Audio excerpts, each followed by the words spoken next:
Hola, buenas tardes. Se sentaron todas atrás. Si quieren venir un poquito más adelante.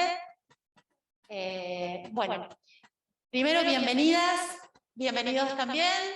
Muchas gracias a todas por asistir. Estamos contentos de que volvamos a tener actividades presenciales.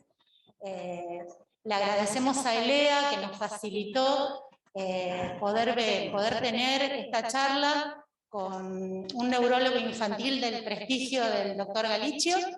Así que bueno, esperamos que les sea productiva a todos. Y bueno, lo presento, Santiago Galicio, neurólogo infantil del Vilela, de acá de Rosario. Y bueno, nos va a contar de qué se trata esto, de cannabidiol en epilepsias refractarias en pediatría. Muchas gracias. Creo que hablo con esto. ¿Me escuchan bien? Yo me muevo bastante, así que esto me viene bárbaro. Bueno, buenas tardes a todos. Quiero agradecer al Colegio de Farmacéuticos y al Laboratorio ELEA por la invitación. Antes de empezar, les hago un poquito de historia. Cuando esto empezó a hablarse del cannabidiol, del cannabis, del tratamiento en epilepsia, yo justo estaba como presidente de la Liga Argentina contra la Epilepsia. Y la verdad que sabíamos que se venía algo, pero no sabíamos que era algo que tiene la trascendencia que presenta en los días de hoy. Y les cuento una pequeña anécdota porque el inicio con todo esto, en mi visión, fue nefasto. Estando de presidente, me llaman del Senado de la Nación, un miércoles a la tarde, 4 de la tarde, yo estaba haciendo consultorio, me dice, ¿usted el presidente? Sí, me hablaba la secretaria de un senador, dice, mañana hay una audiencia con la gente de Mamá Cultiva, los distintos grupos, etc., en el Senado, y quisiéramos tener una opinión de la Liga Argentina contra la Epilepsia. Bueno, lo llamo al jefe del Garrahan, de neurología infantil, que es el doctor Roberto Caraballo, que es un epileptólogo eminente. Le digo, Roberto, ¿a vos te llamaron?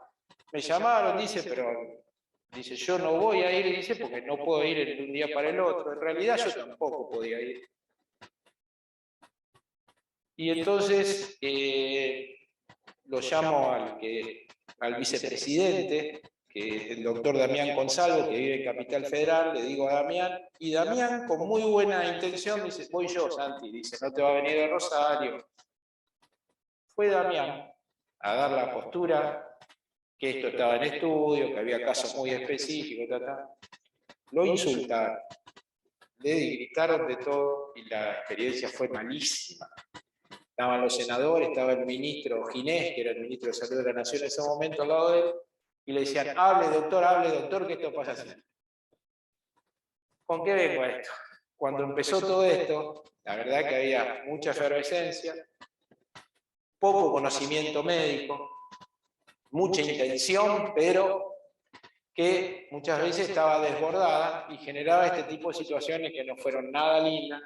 Y a partir de ahí pudimos hacer una nota que salió en su momento en los medios nacionales, junto con la Sociedad de Neurología Argentina de Adultos, junto con la Sociedad de Neurología Infantil, la Liga de la Epilepsia, y hicimos una nota aclaratoria de cuál era la posición, porque había una presión muy grande en cuanto a cannabis. Hoy, esto fue año 2017, 4 años y medio, 5 años después, la situación es distinta. ¿Por qué? Porque hay mucho más conocimiento. Sabemos bien y tenemos experiencia, mucho, para qué sirve, para qué no sirve. Y ustedes tienen que pensar que en pediatría, nosotros como médicos, trabajamos sobre un cerebro en desarrollo. Me cuesta mucho a mí usar medicaciones nuevas que no sé cómo van a afectar el desarrollo del niño. Ya estoy viendo una patología, pero lo que le voy a indicar tiene que no afectarme o no generarme mayor riesgo que el que tengo, si no me quedo sentado donde estoy. Esta presión que a veces uno tiene que saber manejarla adecuadamente, porque si no, tenemos dificultades en el desarrollo de un niño, no solo por la patología neurológica, sino a veces por lo que le estamos prescribiendo. Y ustedes ven, la mayoría de acá son farmacéuticas y farmacéuticos, que los prospectos dicen habilitado hasta tal edad, habilitado hasta tal edad. Y acá viene la otra cara de la moneda. Off-level, o fuera de la indicación, en una epilepsia refractaria, que es lo que vamos a hablar hoy, cuando a mí se me agotan en un niñito de 7, 8 años, 9, por poner un ejemplo, las posibilidades que tengo, no me queda otra que en algún momento tratar de probar lo que todavía no tiene una autorización clara y precisa. ¿Y esto cómo se hace? Es por experiencia, con mucha cautela, y consultando con los colegas si alguno utilizó tal o cual droga en una epilepsia. Y siempre hay alguno. La realidad es que el Hospital Garrahan en nuestro medio es una institución que nos baja línea a muchos de nosotros.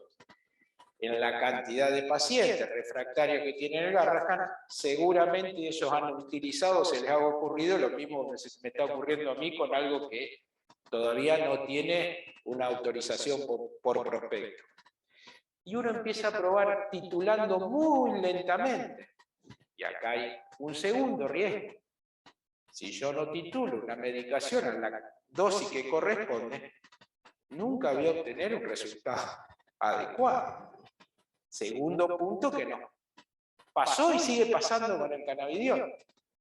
La dosis que se usa de gotas es una dosis no terapéutica. Y ahí está otra de las cuestiones que muchas veces no hay una respuesta adecuada por no usar sí que corresponde. Haciendo esta breve introducción, yo voy a empezar más formalmente la charla. Yo hablo y después al final me preguntan todas las dudas que tengo. El cannabis es un compuesto antiquísimo para el tratamiento de enfermedades. Sativa e indica son las dos especies más reconocidas. Ruderalis es la tercera más reconocida. Contiene más de 500 fitocannabinoides y terpenos que actúan en el organismo a través de mecanismos que se conocen mucho mejor ahora. En el 2017, ese año de que pasó esto en el Senado, tuve la suerte de asistir al Congreso Americano de Epilepsia, y el último día en el Congreso Americano de Epilepsia hay una sesión que se llama Highlights, o cuestiones destacadas. Y vuelven a presentarse las 3 charlas donde más concurrencia ha habido, y vieron que los americanos puntúan todo, y donde más puntaje se le dio a la charla. La primera charla que salió, y que estaba repleta, fue la de cannabis, en el año 2017. En donde los mecanismos de acción del cannabidiol en el cerebro eran todo en investigación. Hoy ya vamos a ver, hay algunas cuestiones bastante más claras. Desde el inicio, CBD, cannabidiol, demostró propiedades anticonvulsivantes con nuevos mecanismos de acción y efectividad favorables, y sí se decía que el THC, el tetrahidrocannabidiol, estas dos abreviaturas las vamos a usar casi toda la charla, es de 10 veces más psicoactivo que el CBD. THC es la porción psicoactiva, CBD es la porción no psicoactiva, básicamente. Y avanza en otro dato. Entonces, a nosotros nos preguntan los pacientes, ¿por qué no usan THC? Porque en pediatría es harto difícil poder, en un cerebro en desarrollo, darle THC, que es lo que a los que utilizan la marihuana abusivamente les va a generar la dependencia, el efecto psicoactivo, etc. O sea, es hasta no ético hacer una prueba con THC en un cerebro en desarrollo hoy. Esto es lo que hace, que ahora vamos a ver más adelante, muchos de los fármacos que ya vienen mezclados CBD y THC, y en Estados Unidos existen, es muy difícil saber la utilidad en pediatría. La utilidad con seguridad, porque en realidad se sabe que en algunas patologías esas asociaciones hasta serían beneficiosas. Pero ahí hay una limitación que todavía no se ha podido superar.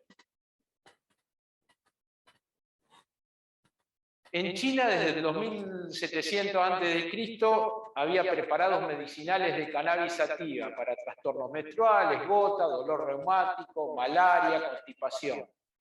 En la Edad Media, médicos islámicos la utilizaban para náuseas, vómitos, epilepsia, dolor y fiebre. Siglo XVIII, en Occidente se usa como analgésico.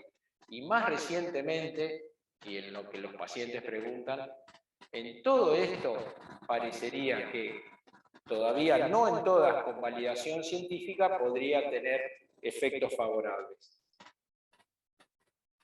Las dos más conocidas son la sativa y la indica. La sativa es energizante, estimulante de la creatividad, promotora de una sensación de bienestar, puede beneficiar a dolores de cabeza y migrañas, reduce las náuseas, estimula el apetito. La indica es más relajante, puede aliviar dolores, reduce ansiedad y estrés, ayuda al sueño, reduce inflamación y puede ser la que también ayude en espasmos y convulsiones. Se sabe que en la relación de una a otra, la cannabis sativa tiene mejor relación CBD-THC y la cannabis indica al revés. De la cannabis sativa hay dos formas de plantas, una se llama cáñamo y la otra se llama marihuana. Del cáñamo, que tiene hasta 0,3% de THC, o sea, muy bajo, es la que se utiliza para la producción de los compuestos que tenemos en la actualidad con cannabidiol. Estos vienen del cáñamo. Y voy a leer esto, y lo leo, para que no generar confusión. El cáñamo y la marihuana son dos variedades de la misma planta, de la cannabis sativa.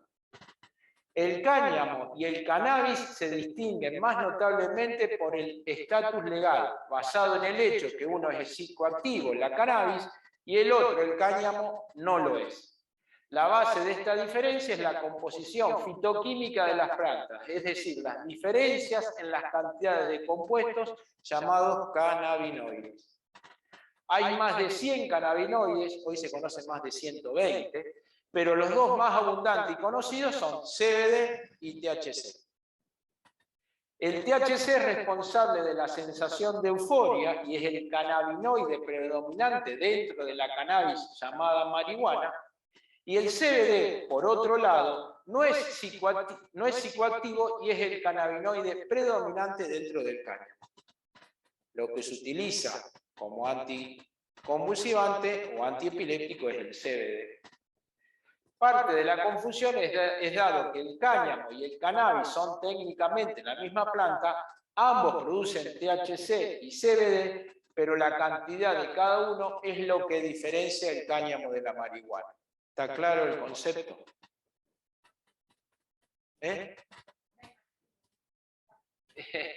Bueno, lo que pasa es que el nombre es cannabis. Sí. Los cannabinoides en realidad tenemos hoy tres orígenes: naturales, endógenos, porque el mismo organismo los produce, y los farmacéuticos con las distintas marcas.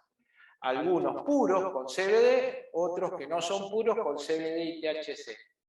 Todo esto hoy se sabe que actúan fundamentalmente en el organismo sobre receptores CB1, que están en el sistema nervioso central, CB2, que están en el sistema inmunológico y también en el sistema nervioso, otros receptores, el GABA, el GLUT, el GPR55, la serotonina, etc. Y se sabe que estos endocannabinoides modulan la excitabilidad neuronal y mantienen un equilibrio homeostático, regulando el dolor, el umbral convulsivo, apetito, ánimo, inmunomodulación, crecimiento celular. La cannabis sativa tiene una relación, ya lo dijimos, THC-CBD mayor, la indica es al revés, y sí se sabe bien claro que los cannabinoides activan el sistema endocannabinoide que tienen influencia sináptica y modulación en relación al apetito, ansiedad, aprendizaje, crecimiento y desarrollo. Son liposolubles, atraviesan la barrera hematoencefálica y se eliminan por medio de hidrólisis a través de metabolismo hepático. Y en donde tiene una alta acción el sistema citocromo oxidasa.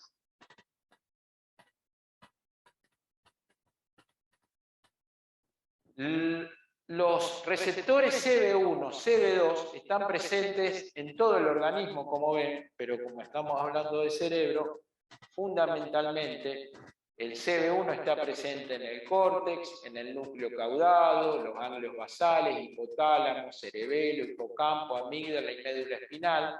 El CB2 está presente sobre todo a nivel del cerebro en células gliales, que son las células que mantienen la estructura donde se apoyan las neuronas, y el CB1, CB2 está presente sobre todo en el tronco encefálico. Los cannabinoides, fundamentalmente, el THC es un agonista parcial de los receptores CB1 del sistema nervioso central y CB2 del sistema inmunológico, y el CBD no actúa contra los receptores CB1 y CB2, sino que tiene otros mecanismos y que son múltiples. Agonista parcial de receptores endocannabinoides, baja afinidad a receptores CB1, CB2, con acción antiepiléptica por otros mecanismos. Actúa sobre receptor TRPV1, canales de sodio, potasio y calcio, sobre todo sobre los que más actúa es el del calcio. Receptores glutamadérgicos, receptores GABA, receptores serotoninérgicos y receptor GPR55, que son acoplados a la activación de la proliferación celular. Y cuando uno mira más específicamente, hoy se sabe que hay tres mecanismos fundamentales que son antagonistas de receptores GPR55, que reduce la liberación de calcio desde los depósitos intracelulares, inactiva los canales TRPV1, o sea, disminuye el ingreso de calcio extracelular, e inhibe la recaptación de la adenosina, que incrementa la adenosina extracelular. Todos estos mecanismos ayudarían a que la neurona no se despolarice, mantenga una polarización estable y de esa manera, en un paciente epiléptico, en donde el origen del cortocircuito es una despolarización neuronal, tendría o sostendría la estabilidad de la polarización de la neurona, que si recuerdan era menos 90 microvoltios. Y eso está todo sostenido por sustancias catiónicas y aniónicas.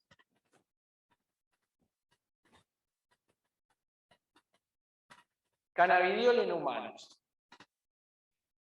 El cannabidiol logra altas concentraciones plasmáticas administradas por vía inhalatoria por vapor, tiene una mala absorción oral y sublingual, pobre biodisponibilidad oral, alto ligamento a proteínas transportadoras, es liposoluble y acumula en tejido adiposo y rápida distribución en cerebro y grasa. Se metaboliza en el hígado por el sistema P450, eliminación mayoritaria por heces y tiene una vida media de 18 a 32 horas con buena tolerancia, diluido en aceites, cápsulas, suspensión. Ustedes saben que la dilución que nosotros tenemos en la mayoría de los jarabes es aceitosa.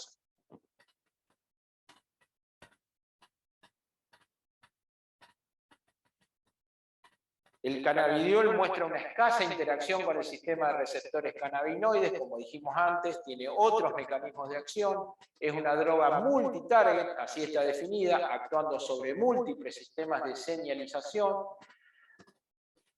Empezó demostrando efectividad en modelos animales de crisis agudas con ratas y perros, con menor evidencia en modelos de epilepsias crónicas. En un principio en animales se empezó probando en los estados de mal convulsivo, que empezaban y no se detenían. El tratamiento de animales con epilepsia crónica en un principio tuvo no tuvo la respuesta esperada. Actuaría inhibiendo el GABA en los modelos animales y disminuyendo la amplitud de descargas post-crisis en ratas con crisis límbicas y regularía los canales de calcio y potasio, como dijimos. Y hay algunas variantes del CBD, como el cannabidivarin, que se abrevia CBDV, que es la variante propílica, que hoy se sabe tiene casi mejor efecto antiepiléptico que el CBD. Pero no hay preparados con cannabidivarin. Esto está todo en estudio.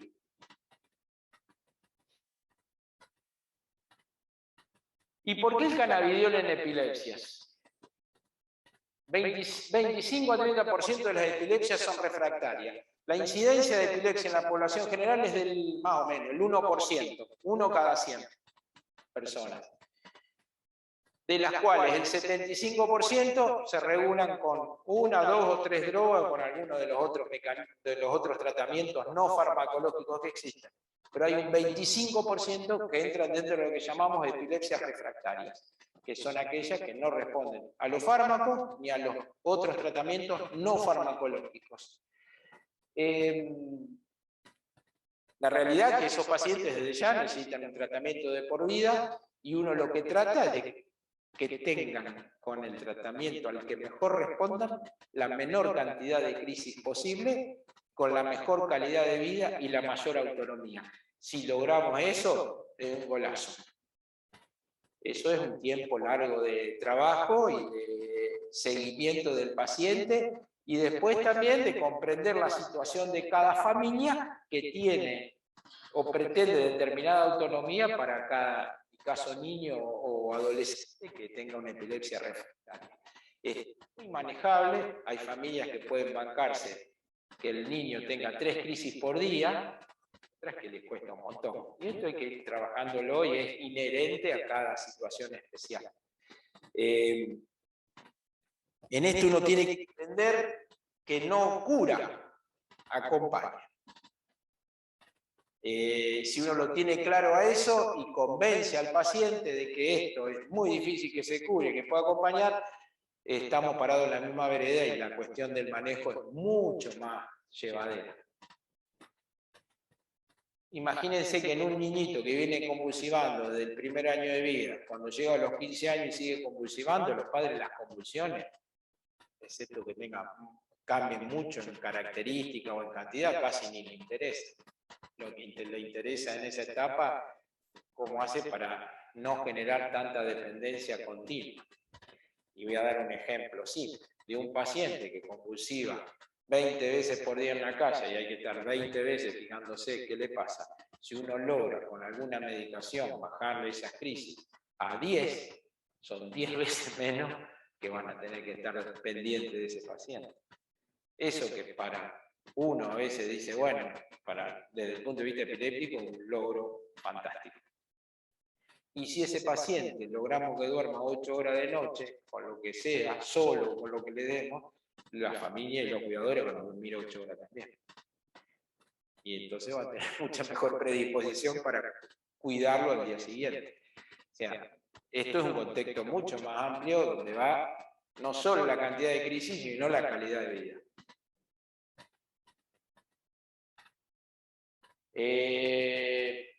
Esta es epilepsia refractaria, hay más de 20 millones en el mundo, repercusión devastadora en el neurodesarrollo, sobre todo cuando empiezan en la infancia, fracaso y efectos adversos de politerapia y tratamiento no farmacológico justifican nuevas alternativas, uso controvertido a nivel mundial, con familias de adultos desesperados con epilepsias refractarias llevaron a avanzar en investigaciones clínicas y se requieren más estudios randomizados, doble ciego, de CBD versus placebo para obtener mejores resultados.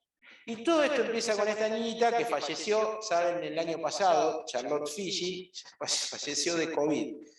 Esta niñita vivía en California, tenía un síndrome de Dravet, ahora vamos a hablar justo, pero después es una epilepsia refractaria que hace, inducida por la fiebre, estados de mal convulsivo que requieren internación. Y luego de los 4 años empiezan con otro tipo de convulsiones. La realidad es que esta chiquita no respondía, y el papá, a través de algún conocimiento químico, etcétera, empieza a investigar lo del CBD, se comunica con un fabricante del estado de Colorado. En Estados Unidos, el único estado que autorizaba la producción de marihuana era el estado de Colorado. Y esa gente le arma un aceite a partir de una plantación, y la nena tiene una respuesta formidable a esto. Esta gente se muda, por supuesto, porque el traslado de los frasquitos en Estados, ahora ya no, de Estados Unidos, del estado de Colorado al estado de California, no me pregunten cuánto había, pero si lo agarraban en el medio, eso no era legal. Tal cual, sí, tal cual.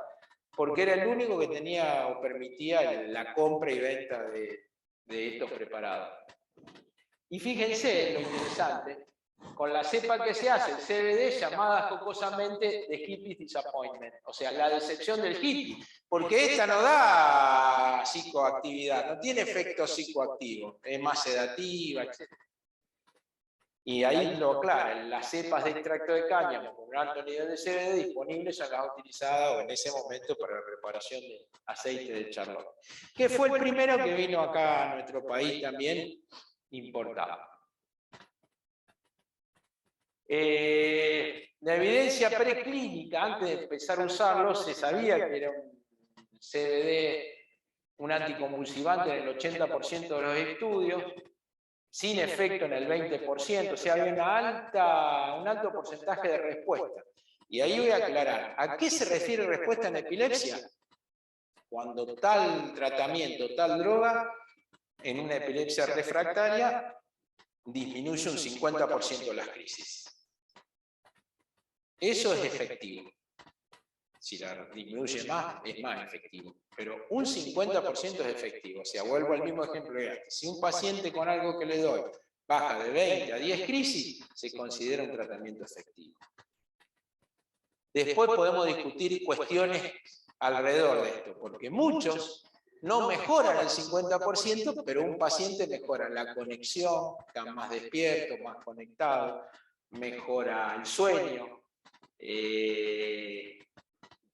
habla algo más, y la familia viene contentísima por eso y no tanto porque mejoró las crisis. Es otro factor a valorar claramente. Vuelvo a lo mismo, no es sacar las crisis, es ver cuál es la calidad de vida del niño y de los cuidadores. Las dosis utilizadas, THC a baja dosis como el THC se sabe que es anticonvulsivante a muy bajitas dosis, pero es proconvulsivante en dosis mayores, y las dosis utilizadas inicialmente eran de 2 a 25 miligramos kilo día. Y el primer trabajo, que es un trabajo abierto, aleatorizado, no doble ciego, lo se hace en Estados Unidos. El que lo dirige es Orrin Devine, que es el más sabe de cannabidiol y de tratamiento en el mundo. Estuvo 2 veces en Argentina, Devine, y hacen en 11 centros de Estados Unidos. ¿Y qué muestran del trabajo? Todo con epilepsia refractaria. La dosis de inicio eran pacientes de 1 a 30 años, con dosis de inicio de 2 a 5 miligramos kilo día en 2 dosis, se incrementaba de 2 a 5 una vez por semana hasta una dosis de 25 miligramos kilo. ¿Pero qué les pasó? Como eran todos refractarios, hubo algunos que mejoraban un poco a 25 miligramos kilo, y hubo algunos centros que se llegó hasta 50 miligramos kilo. Y obtuvieron ciertos beneficios en dosis aún mayores. Desde ya, a mayor dosis hay mayor posibilidad de efectos no deseados de la droga. La mayoría de los que respondían al síndrome de Dravet, al lenogastritis, después había montones de causas que no nos vamos a meter ahora. Pero ¿qué se sacó en claro de esto? En el síndrome de Dravet mostró que 50% o más de reducción mensual de crisis motora a las 12 semanas. Eso fue, aquí no se ve el número, por ahí dice un 50% de Endraved mostró un 50% de reducción. Un 42,7%, una media de reducción de todas las crisis mensuales. O sea, casi el 50% de los pacientes tratados mejoraron. Esto es altísimo. 4 pacientes libres de crisis en las 16 semanas en una epilepsia refractaria. Y la mejor respuesta fueron las crisis no motoras. Las crisis no motoras, para que sepan, son las ausencias. Las que se queda el paciente como tildado, pero no son ausencias que duran 3 segundos y sale. Son ausencias que se llaman atípicas y son muy prolongadas. Y las crisis tónico-crónicas, que son las que se mueven y las que se ven en la peli o habitualmente en las calles. En el síndrome de Lennox-Gastaut, en este estudio, 11 sobre 30 pacientes, o sea, el 37% tuvo una reducción de 50 o más de crisis motora a las 12 semanas. Y un 35% una media de reducción de todas las crisis mensuales. Y la mejor respuesta fue en crisis atónicas y tónicas. El Lennox-Gastaut es una epilepsia que más allá de las crisis tiene crisis que se llaman atónicas o de caída.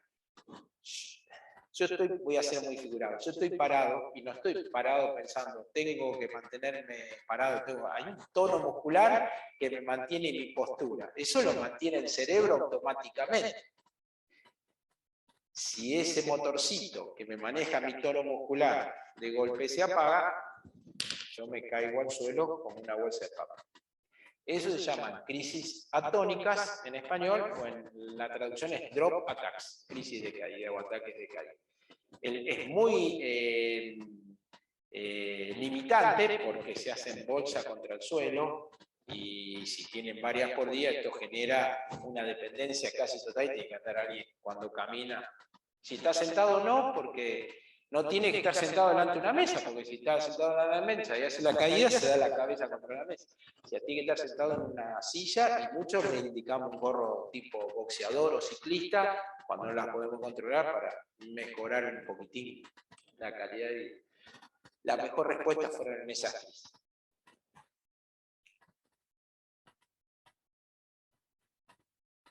Y acá está lo que decía ella del... Cuando empezó a funcionar esto, un montón de pacientes con epilepsia refractaria de familias se mudaron al estado de Colorado, porque no podían obtener el aceite de cannabis de ningún otro estado. Y acá está demostrado que este es un efecto placebo versus efecto expectativa. Las familias residentes en Colorado mejoró un 38%, y las familias que se habían mudado a Colorado con epilepsia refractaria mejoró el 65%. Hay algo que no medible, o no tan científicamente medible, que son las expectativas frente a la respuesta A. Esto es algo interesantísimo, porque inclusive ahora hay tanta expectativa con el cannabidiol que en aquellos pacientes que no tienen buena respuesta epiléptica y uno les propone, llegado a la dosis, sacarlo, un montón no quieren porque siguen teniendo expectativa de que vaya a hacer efecto, etc. Bueno, de este trabajo, ¿qué se concluye? Tiene un aceptable rango de seguridad y tolerancia de CBD como droga add-on. El CBD no es una droga que se utiliza como monodroga, no está autorizada, es toda una droga asociada a otros antiepilépticos. Favorable perfil de eventos adversos leves a moderados. Fíjense, 3% suspendieron el tratamiento a pesar de haber un 12% de eventos adversos serios. Esto es un efecto mediático social, no se la querían sacar a pesar de que el niñito, la niñita o el adulto tenía efectos no deseables de jerarquía. El cannabidiol potencia el clobazam, que comercialmente se conoce como caridium, disminuyendo las crisis motoras. Hay que regular o suspender el clobazam porque ahora lo vamos a explicar después, se potencia. Tiene un efecto placebo altamente favorable, que no lo vemos en muchas otras drogas. Y la mayoría de los pacientes incluidos en epilepsias refractarias de 11 centros que no respondían a múltiples drogas antiepilépticas, en general más de 3, y que tuvieron una franca reducción en el número de crisis y mejoraron francamente el pobre pronóstico que traían. Y en el 2017, el mismo Rededenki, en un New England Journal, saca el trabajo doble ciego. Este no es un trabajo abierto, este fue el que autorizó o permitió que la FDA, la EMA en Europa y después la ANMAT acá, autorizara esto para el trabajo de Dravet, en donde es el primer estudio doble ciego controlado acerca de la eficacia, un total de 120 pacientes, y ahí ven, la reducción en el número de crisis por mes en el grupo con CBD fue de 12.4, bajaron a 5.9, casi el 50%, de 12 a 6, versus el grupo placebo, que casi no tuvo diferencia en el número de crisis. La mejoría significativa, se hizo una escala de impresión clínica de los cuidadores, en donde vieron una mejoría significativa, que tuvo una P que fue casi significativa, y los efectos adversos más comunes fueron diarrea, vómito, fatiga, fiebre o pirexia, somnolencia, hepatograma alterado, y lo que hay que tener en cuenta es que el cannabidiol es un quitador de apetito. La mayoría baja la ingesta. Nosotros tenemos otra medicación que tiene tendencia anorexígena, más que esta, que es el topiramato, que muchas veces está asociado como antiepiléptico a esto, y esto hay que tenerlo muy en cuenta. En realidad no es tan difícil, hay que pesar al paciente cuando se lo damos y con un peso mensual ir siguiéndolo. Si no baja de peso o baja a un punto y después no sigue bajando, bárbaro.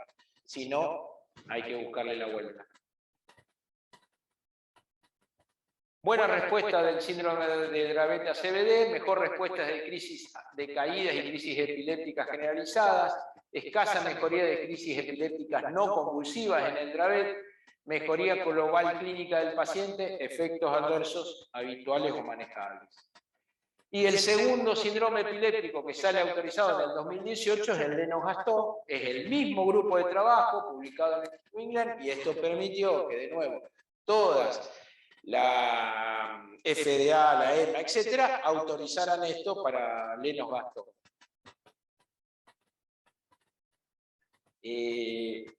La conclusión, más allá de los cuadritos, en dos grupos, hubo dos grupos, uno con CBD a 10 miligramos kilo día y otro a 20, se observó reducción del número de crisis con respecto al placebo. Los efectos adversos se observaron en los grupos con CBD mayor, con CBD 20 más que en el de 10.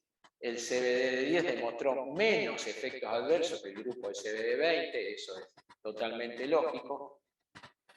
Y en la escala de calidad de vida, el grupo fue muy similar, tanto en el grupo con CBD a 10 miligramos kilo y el de 20 miligramos kilo fue más o menos del 60%.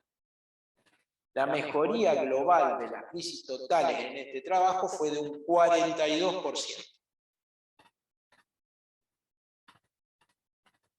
Y esto es más o menos lo que muestra esto con las dosis a 20 y con las dosis a 10. La mediana de reducción de crisis con la dosis a 20 fue en este de un 86, y después con 10 miligramos y 20 miligramos la diferencia entre uno y otro en la cantidad de pacientes fue muy similar. Y cuando se compara el CBD con otras drogas, sobre todo el Lennox-Gastaut, fíjense, esto es total de crisis por día. Y está, la barrita negra marca la mejoría versus el placebo en cada una. En el total de crisis del Lennox-Gastaut, en los estudios hechos droga por droga, el Epidiolex es la segunda después del clobazam. En las crisis de caídas, crisis atónicas o drop attack, haciendo la misma comparación, barrita negra la medicación, barrita gris el placebo, el Epidiolex en las crisis de caídas, el felbamato tiene una muy buena acción, ahora les voy a contar, y el clobazam y el Epidiolex está en el mismo nivel que la rufinamida. La rufinamida es una droga que salió específicamente para las crisis de caída. Funciona en una gran cantidad de pacientes, no en todos. El felbamato es una de las drogas que tenía mejor patente para las crisis de caídas. El felbamato se llama felbamil. Fue sacado del mercado y hoy se puede pedir por alguna cuestión especial porque produce una aplasia medular que es severa y hubo muerte en varios lugares del mundo por la aplasia medular. Pero en aquellos pacientes que no tienen respuesta a nada, uno las puede conseguir por algún pedido compasivo.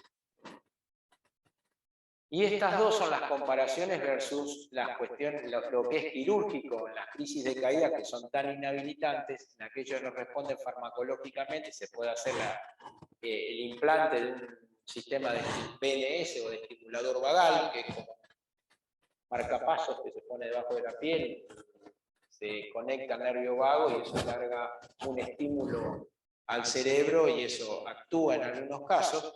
Y la otra, si no, es la callosotomía, que es sacar en una cirugía el cuerpo calloso, se desconecta un hemisferio de otro, se evita que la descarga eléctrica bisincronice y eso mejora mucho las crisis de caída. Todo esto se hace acá, se hace en todos los lugares del mundo cuando no responden farmacológicamente.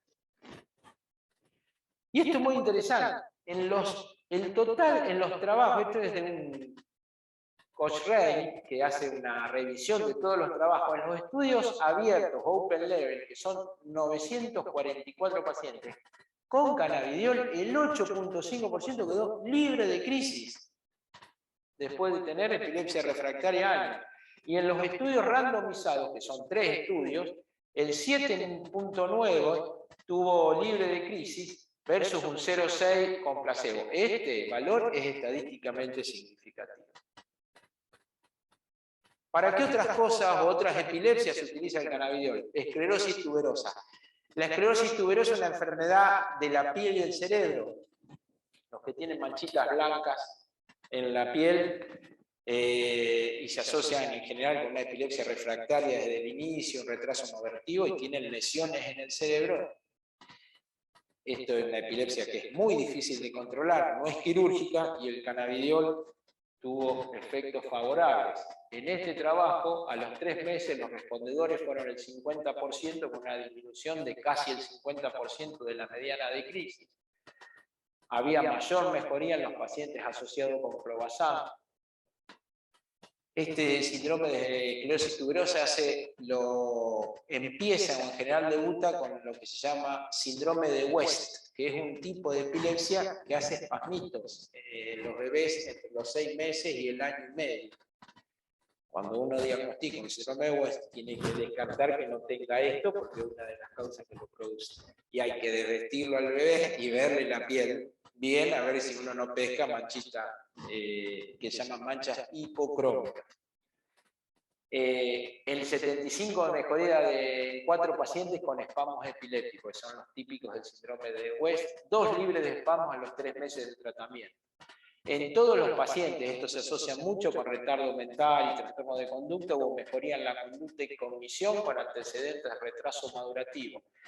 En un 67.7 en la conducta y un 85.7 en la cognición, en respondedores y también en los que no respondieron tantos a la epilepsia. Y 12 de 18 pacientes reportaron eventos adversos, temporarios y leves. ¿En qué otra epilepsia se usan? CDKL5, síndrome de Cardi, duplicación de cromosoma 15, síndrome de DUS, o que también se conoce como epilepsia mioclónico-atónica. En todos estos, el CBD ha demostrado en todo este tipo de epilepsia una respuesta favorable.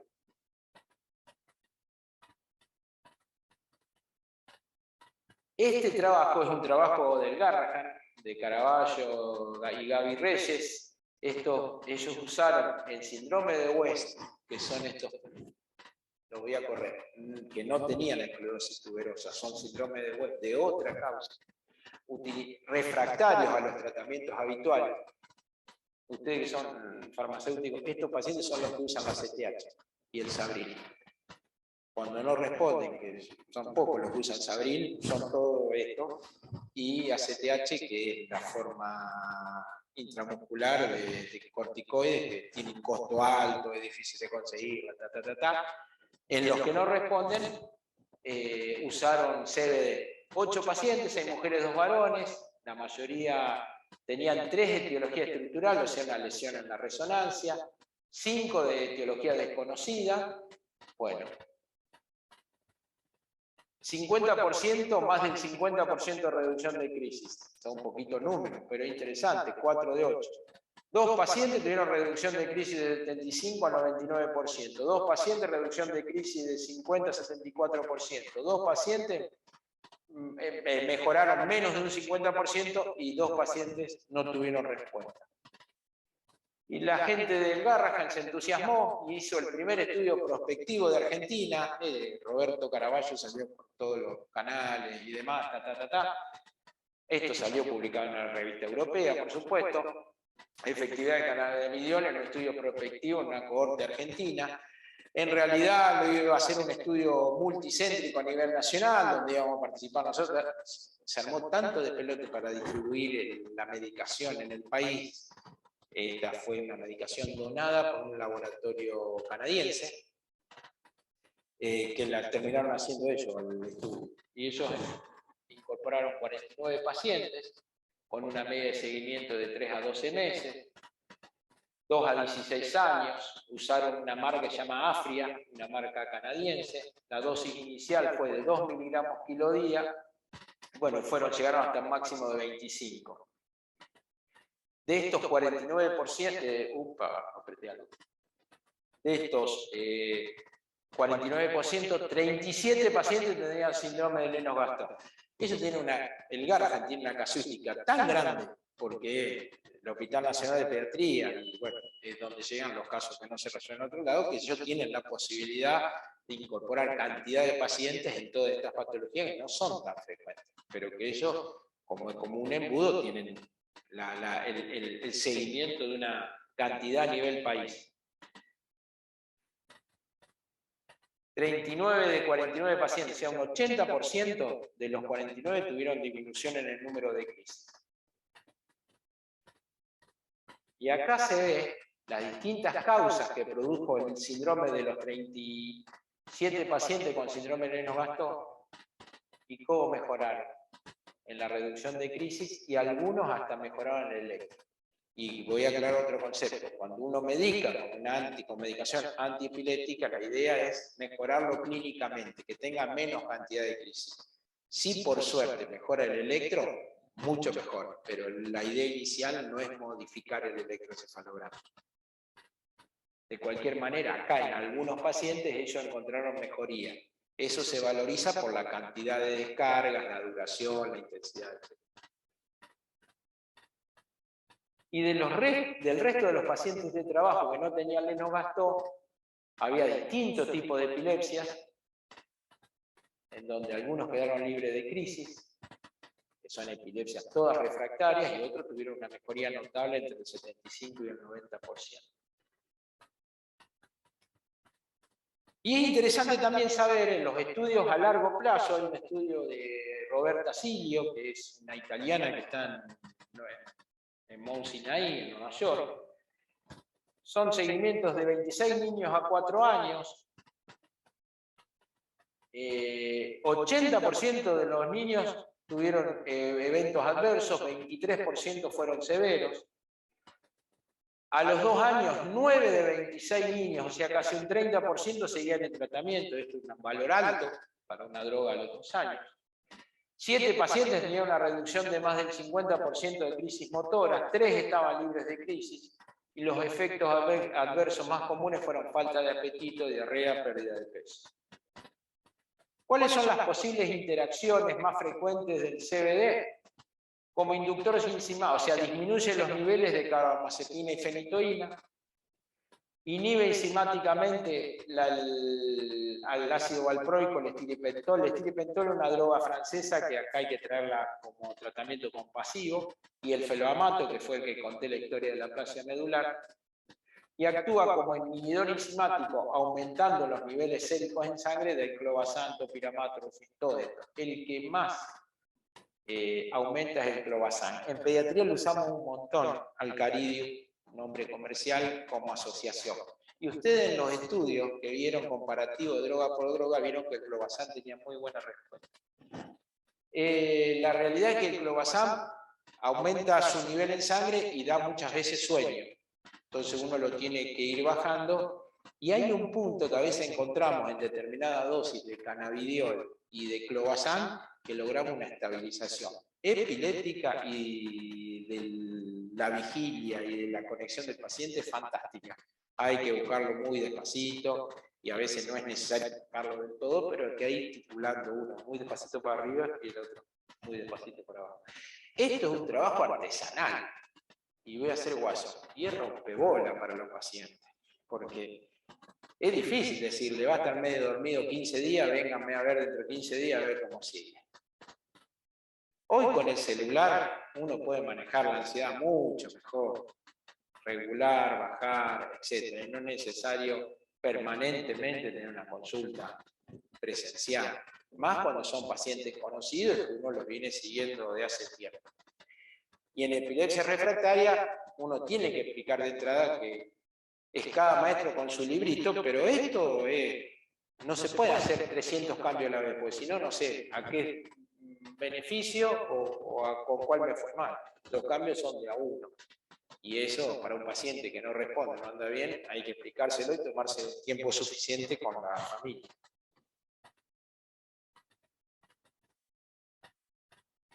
¿Cómo es la dosis que usamos? Iniciamos lentamente a 5 miligramos kilo día y se incrementa a 10 miligramos kilo día después de 2 semanas.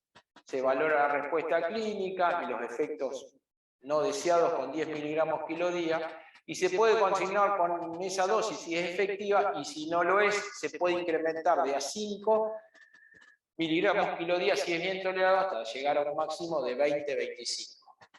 El estudio de los 49 pacientes del GARRA, la dosis promedio de respuesta estuvo entre 14 y 18 miligramos por kilo y por día. O sea, una dosis media alta. Cuando en un adulto se dan 500 miligramos y pesa 75 kilos, estamos dando menos de 10 por kilo, probablemente arriba de 5. Yo no hago adultos. Pero ese paciente, si tolera, uno tendría que seguir titulando la dosis para arriba. La realidad es que, en general, uno trata de llegar a los 20-25 miligramos kilo día si el paciente tolera la medicación y va buscando respuesta en asociación con las otras drogas.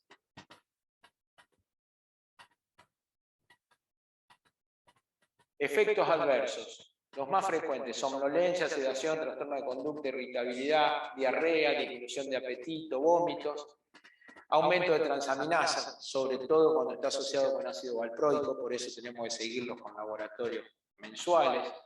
En algunos puede producir infecciones, cuadros de vías aéreas superiores, y en otros también agravamiento de la epilepsia con aumento de la frecuencia de crisis. Vuelvo a repetir, factores de riesgo para aumento de transaminasas, asociación con ácido valproico, transaminasas elevadas de base, dosis altas de CBD que pueden aumentar las transaminasas y sobre todo de la gamma-glutamina transpeptidasa y la GOT y la GPT. El cannabidiol inhibe la enzima del sistema citocromo oxidasa, por lo tanto aumenta los niveles séricos de clobazam, como lo dijimos, en 2 o 3 veces, es mucho el nivel que lo aumenta, e inhibe la acción de topiramato, sonizamida, L-carbazepina, antidepresivos tricíclicos. ¿Qué otras investigaciones hay en la actualidad con CBD? Cannabis en náuseas y vómitos inducidos por quimioterapia, dolor crónico de diferentes etiologías, neuropático, periférico, osteoarticular, fibromialgia, cáncer, etc. Hay eficacia sugerida, pero sin estudios doble ciego ni evidencia científica en trastornos del sueño, trastornos de espectro autista, Parkinson, síndrome de Tourette, esquizofrenia. En el síndrome de X frágil hay un trabajo con 20 pacientes con CBD transdérmico que fue más efectivo que el placebo en mejorar la conducta y la ansiedad. Y hay cierta también evidencia científica en espasticidad muscular en esclerosis múltiple en adultos. En realidad en psiquiatría lo que más se está probando es trastornos de ansiedad y en depresión. Son las dos situaciones que más los psiquiatras lo están utilizando con alguna respuesta favorable en aquellos pacientes refractarios a los tratamientos habituales de ansiedad y depresión. Hay un trabajo también, porque también podría actuar como un neuromodulador y un protector neuronal en tratamiento en niños prematuros con hipoxia e isquemia al nacer. Todo está en revisión y no hay dosis, todo está esto en validación científica que no hay. Ahora, yo tengo montones de pacientes que usan formulaciones artesanales de CBD, autistas, psicosos, hablo de Tourette, en trastorno de la conducta severo, chiquito, con alguna patología que lleva la fragilidad del X, sabemos que tienen trastorno de conducta, en donde con cannabis casero los papás refieren mejoría y no lo ven en el consultorio y mejoran. Ahora, eso desde el punto de vista científico no tiene ningún tipo de trascendencia ni de peso. Fantástico que haya mejorado. Ahora, eso no me habilita a mí a poder dárselo a todos los pacientes. Entonces, si los padres inician algún tipo de terapia de este tipo, con una formulación artesanal que es beneficiosa, en donde dice que le dan 3 gotas, 10 gotas o 20 gotas, y es favorable, bienvenido sea. Uno acompañará controlando si lo tiene mezclado con otras medicaciones en los efectos no deseados y con el laboratorio para hacer el seguimiento de función hepática, etc. Esto hasta tanto no haya documentación científica que habilite, no vamos a avanzar en otra cuestión, menos en pediatría, que somos mucho más cuidadosos que en otras áreas. Terminando, CBD es una droga add-on con buena tolerancia, eventos adversos leves a moderados, mejoría en crisis de alrededor del 40-45% en niños y adultos en estudios randomizados, incrementa los niveles séricos de clobazam y de otras DAEs, varios estudios demuestran eficacia en síndrome de Dravet, lennox-gastaut, tuberosa. FAIR es un tipo de epilepsia rara, el paciente que les comentaba a los chicos, tuvimos un FAIR ahora en el Vilela que estuvo muy bien con cannabidiol, que está indicado, espasmos epilépticos y otras epilepsias, tienen en general efectos adversos manejables. Las crisis de ausencias atípicas, espasmos epilépticos, crisis de drop o de caída demostraron buena respuesta, sin relación clara entre mayor dosis y mayor eficacia. Son necesarias mejores formulaciones con farmacocinética más segura. Hoy se puede establecer una relación entre tipo de síndrome y mejor respuesta. El Dravet, el lennox-gastaut, se sabe que responden mejor a cannabidiol. En pediatría y en adultos también se usan dosis bajas y la respuesta podría ser mejor con dosis bien tituladas. Y faltan estudios randomizados en pediatría con mayor tiempo de seguimiento, tanto con CBD como con productos mixtos. Bueno, muchas gracias.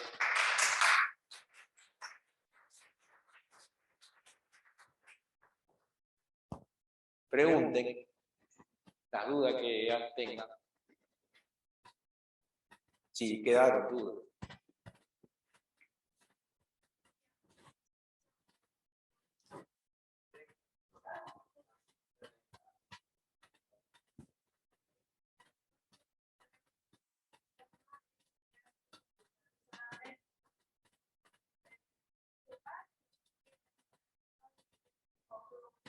No te entendí. Sí. Sí. No, está todo junto. La Facultad de Bioquímica acá de Rosario, que hizo montones de test a montones de preparados artesanales, en algunos no encontró nada. En otros encontró otra cosa diferente, y en la mayoría encontró valores del THC mucho mayores, altísimos, a lo que, porque en realidad es muy difícil separar el THC del CBD, es una de las cuestiones más dificultosas en todo este berenjenal. La mayoría tenían niveles de THC mucho mayores. Por eso también, en los que trabajan artesanalmente, yo no sé si en un autista que le dé CBD puro, como lo que estamos dando, casi puro, como lo estamos dando ahora, le va a generar tanto beneficio como la gota artesanal, que es una mezcolanza que no se ve en los porcentajes de lo que le están dando. Eso no sé. Pero vuelvo a la vez, el THC es muy difícil probarlo en pediatría porque genera adicción, es un compuesto psicoactivo. En adultos haya estudios que eso se puedan retrotraer al área pediátrica, que hoy existen muchas de las drogas que por distintos mecanismos de autorización se terminan autorizando en pediatría, podría ser, pero esto es muy especial.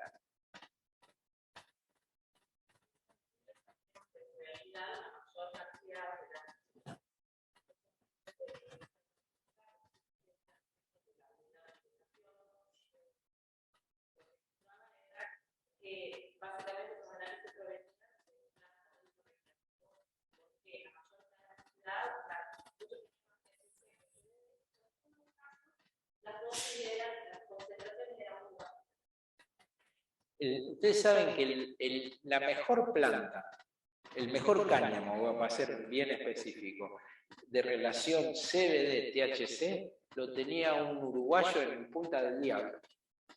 Vieron que en Uruguay está la ley que dice, y un uruguayo en Punta del Diablo, pero tenía una producción pequeña, hacía una preparado artesanal, pero ninguno de los otros, ni los... porque los cultivos, bueno, ahora hay en Jujuy, hay debe haber en algún otro lugar de la Argentina, pero la mayoría venían de Suiza, de Canadá y de Estados Unidos.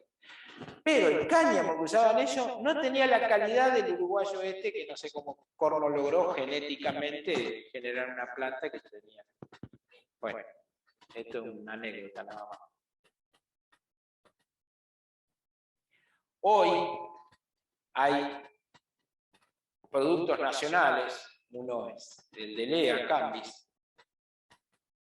Esto tiene poco tiempo, tiene 3 meses, esto salió en diciembre, el producto nacional. La realidad es que estamos haciendo la experiencia, hasta ahora no hemos tenido respuestas negativas o una cuestión en comparación con los otros que veníamos usando, que eran extranjeros. En la realidad hay hoy 2 nacionales, el de Lea y el de otro laboratorio, y el LIF de la provincia de Santa Fe también está en producción de uno provincial, en donde la plantación no está en Santa Fe, traen el cáñamo para extraer todo y hacerlo acá en el LIF.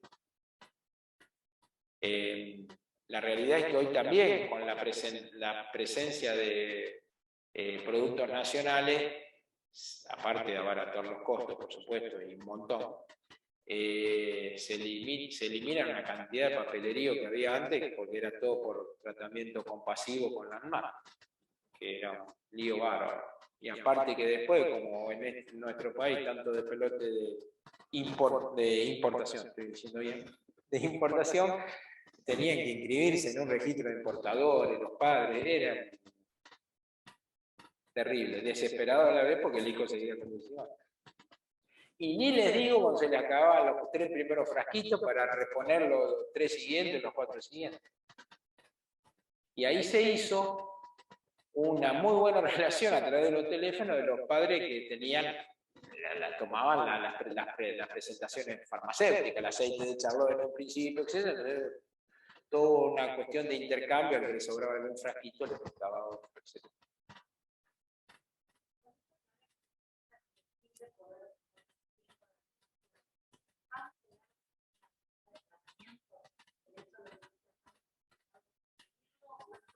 Sí, Sí, porque los médicos somos básicamente, aparte de tener mala letra que ustedes la sufren, somos vagos para escribir. O sea, cuando a mí se me cruzan por la cabeza las cosas y tengo que escribir 10 hojas, capaz lo pienso 3 veces. Soy claro y conciso porque así. Totalmente. Pero hay una cuestión práctica y una cuestión de precio. Las dos cosas. Y en pediatría, que el Garrahan haya hecho este trabajo que yo les mostré, ¿eso baja línea? Terriblemente.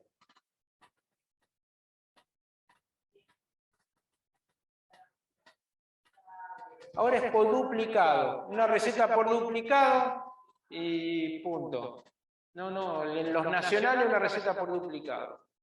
Y generalmente hay obras sociales que ya pedís el tratamiento mensual, otras te piden que lo pidas trimestral y otras hasta semestral. Pedís la cantidad de frasco para el semestre. Inclusive uno tiene que aclarar en titulación hasta llegar a tal dosis para que sepan que arrancar más bajito va a ser que la intención es llegar más alta.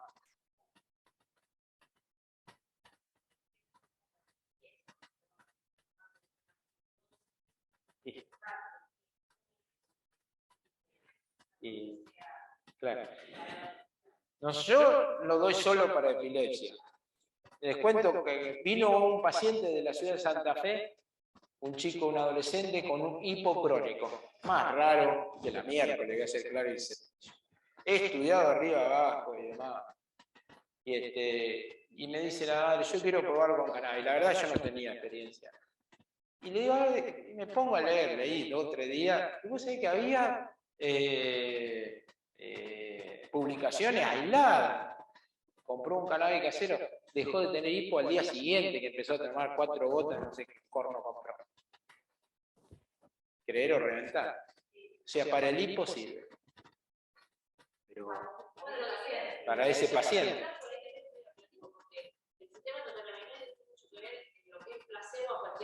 Bueno, sí, ya sé. Bueno, ahí está la preparación del artesanal, no la sé. Pero bueno, lo importante es que mejoró y va a quedar en la casuística que respondió a cannabis. No sé qué características. Totalmente, totalmente. Es lo único, no, para el médico es lo que puede indicar. Es lo que puede indicar.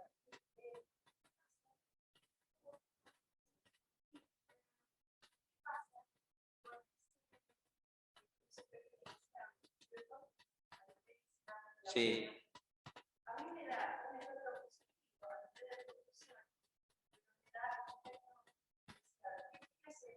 Bueno, pero eso nos pasa no con CBD, con cualquier medicación nos puede pasar exactamente lo mismo. Uno trata de regular dosis, a lo mejor bajando la dosis un poco puede mejorar el efecto no deseado y no es necesario retirarla. En el caso del topiramato, que es muchas veces anorexígeno, después del tercer mes que viene en baja de peso, del segundo mes, uno sabe que eso no se detiene. Entonces, lo tiene que buscar sí, pero hay un montón de efectos positivos. Lo que pasa es que tiene la lamotrigina, es una de las drogas que en pediatría nos cuesta mucho usarla porque tiene una titulación muy lenta para efectos no deseados. Entonces, voy a ser guaso, a mí me rompe mucho los quinotos tener el paciente convulsivando y tener que decirle, le vamos a aumentar de a cuarto medio comprimido cada 10 días. O sea, esto uno lo tiene que pensar también. En un paciente más estabilizado, la lamotrigina es una excelente opción, pero en un paciente cuando me queman las papas no es una buena opción, ni en adulto ni en pediatría.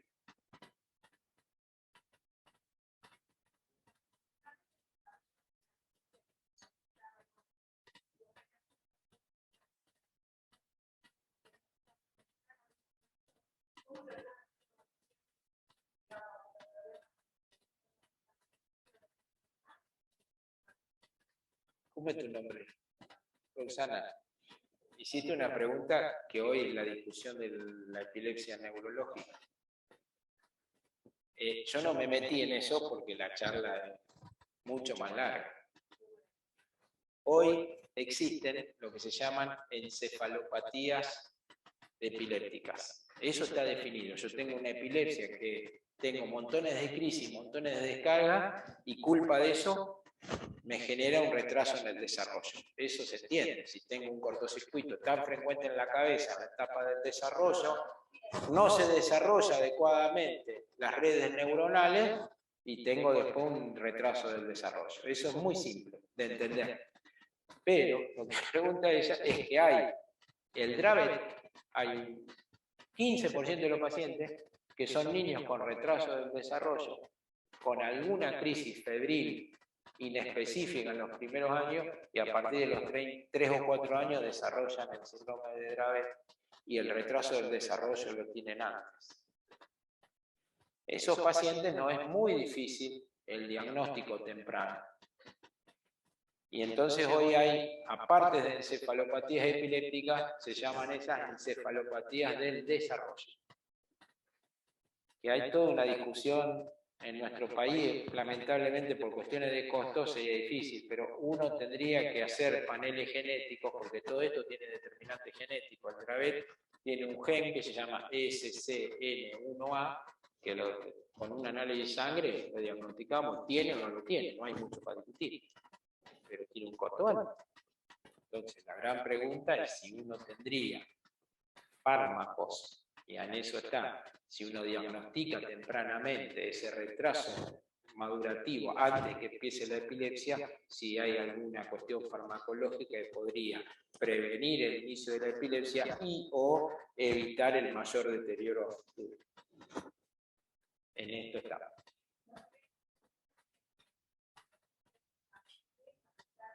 No. Voy a hacer una... El cerebro tiene una estructura. Nosotros con una tomografía o una resonancia podemos ver la estructura. Ahora, es muy difícil ver cómo funciona esa estructura. Yo veo esa pared entera. En la resonancia me veo normal. Ahora, ¿cómo sé que el cable que va por adentro lleva 220, 180 o 360? Lo funcional, y más sobre todo en pediatría, es difícil, porque estamos en un... que por un lado es difícil y por otro lado es curable. Al tener una cuestión que está en maduración, eso es moldeable, eso se llama plasticidad cerebral. Y por eso rompemos los quinotos en todas las estimulaciones. Cuanto más le rompamos los quinotos con una fonoaudióloga, esto, tenemos posibilidad de que ese cerebro mejore esas redes neuronales a través de un estímulo intensivo y de cierta calidad.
Gracias a usted.